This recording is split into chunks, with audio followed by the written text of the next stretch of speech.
தெய்வம் நீ என்று உணர் யூடியூப் சேனல் உங்களை அன்புடன் வரவேற்கிறது.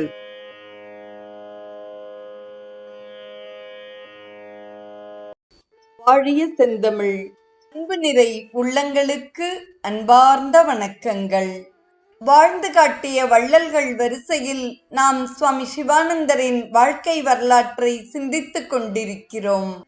இன்றைய நிகழ்வில் நாம் முதலாவதாக சிந்திக்க இருப்பது எதிர்பாராத மாற்றம் குறித்ததாகும். ஏப்ரல் 1963 திடீரென்று குருதேவரிடம் ஒரு குறிப்பிடத்தக்க மாற்றம் காணப்பட்டது. அவரது நடவடிக்கைகளில் அதற்கு முன்பு எப்பொழுதும் இல்லாத ஒரு மாற்றம் அனைவரையும் வியப்பில் ஆழ்த்தியது. வாரி வாரி வழங்கிய குருதேவர் நடவடிக்கைகளில் தீவிரமான கவனம் செலுத்தலானார். ஆசிரம செலவுகளை பெருமளவுக்கு அவர் குறைத்தார். ஆசிரமவாசிகளின் சிறு தேவைகளில் கூட அவர் சிக்கனத்தை கடைபிடிக்கலானார். அவரது அந்த நடவடிக்கைகளினால் பல மாதங்கள் சுமந்து கிடந்த ஆசிரம கடன்கள் ஒரே மாதத்தில் மிகவும் குறைந்து விட்டன. சிக்கனம் சார், சிக்கனம் என்று சொல்வதை கேட்கவும் அன்பர்களுக்கு ஒரு புறம் வியப்பும் மறுபுறம் திகைப்பும் ஏற்பட்டது. பல தடவைகள் குருதேவர் வெவ்வேறு நபர்கள் மூலம் நாட்காட்டியை கொண்டு வரச் சொல்லுவார். ஒரு சமயம் தினசரி கேலண்டரில் குருதேவர் மொத்தமாக ஜூன் மாதம் வரைக்கும் தாள்களை தள்ளி ஜூலை மாதத்தில் ஒவ்வொரு நாளாக பார்க்கலானார். அருகில் இருந்த ஒரு சீடர், சுவாமிஜி இது என்ன என்று திடுக்கிட்டு கேட்டதும் அவர் ஒன்றுமில்லை, உங்களுக்கு தெரியாது என்று சொல்லி கேலண்டரை திருப்பிக் கொடுத்தார்.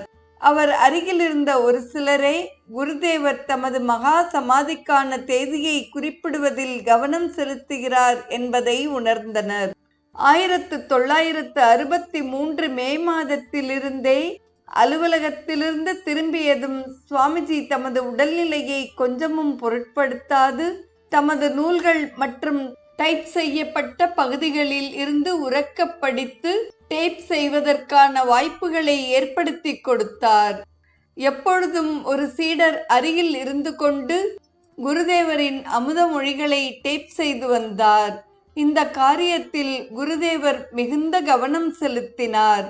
மனித சமுதாயத்திற்கு தொண்டு செய்ய வேண்டும் என்ற அவரது கட்டுக்கடங்காத ஆர்வம் எத்தனையோ விதங்களில் வெளிப்பட்டது.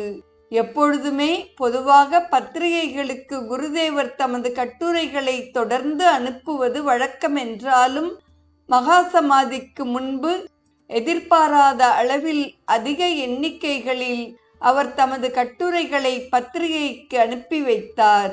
இறுதி வரையில் தொண்டு என்ற பெரும் லட்சியத்தை அவரிடம் காண முடிந்தது. டேப் ரெக்கார்டரில் குரல் பதிவு செய்யப்படுகையில் பல தடவைகள் குருதேவர் பார்வை மங்குகிறது. எவ்வளவு டேப் செய்ய முடியுமோ அவ்வளவு செய்து கொள்ளுங்கள்.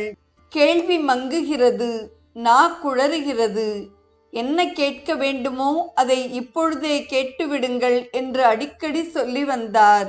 ஒரு நாள் தபால்களில் குருதேவர் கையெழுத்திடுகையில் கொஞ்சம் வேடிக்கையாகவே அவர் கடிதங்களை கொணர்ந்த சீடரை நோக்கி, பார்வை மங்குகிறது, இனிமேல் என்னால் கையெழுத்து போட முடியாது சார் என்று சொல்லிவிட்டு தாம் சொல்லுவதின் உட்கருத்தை அவர் புரிந்து கொள்கிறாரா என்பதை தெரிந்து கொள்ளும் விதத்தில் அவரை உற்று நோக்கினார்.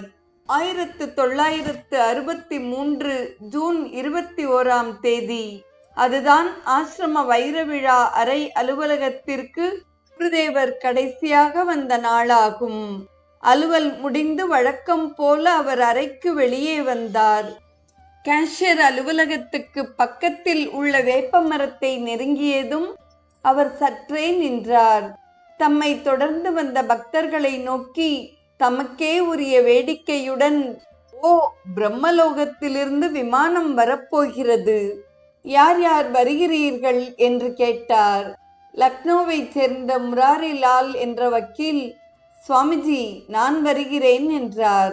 அருகில் பதில் பேசாது வெறுமனே புன்முறுவல் செய்த லக்னோவை சேர்ந்த மற்றொரு பிரதம சிஷ்யையான டாக்டர் தேவகி குட்டியை பார்த்து, குருதேவர் நீங்கள் கொஞ்ச காலத்திற்கு பிறகு போலும் என்று வேடிக்கையாகச் சொன்னார்.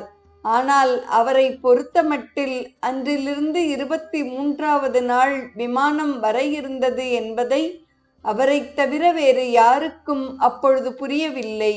குட்டீருக்கு திரும்பிய குருதேவருக்கு இடுப்பு மூட்டில் வலி கண்டது. அன்று இரவு சத்சங்கத்தில் அவரால் பங்கு கொள்ள முடியவில்லை. உடனடியாக சிகிச்சை செய்யப்பட்டு மருந்துகள் கொடுக்கப்பட்டன. அடுத்த நாளும் குருதேவரால் அலுவலகம் போக முடியவில்லை. தமது அறையில் இருந்து கொண்டே அவர் கடித போக்குவரத்து காரியங்களை கவனித்தார். இரவில் வலி அதிகமாயிற்று. மறுநாள் காலையில் தமது குட்டீரின் வராந்தாவிற்கு குருதேவர் வந்தார். தபாலை பார்த்தார். டேப் ரெக்கார்ட் செய்வதற்காக கொஞ்சம் பகுதிகளை வாசித்தார். ஆனால் சீக்கிரமே அதை முடித்து கொண்டார்.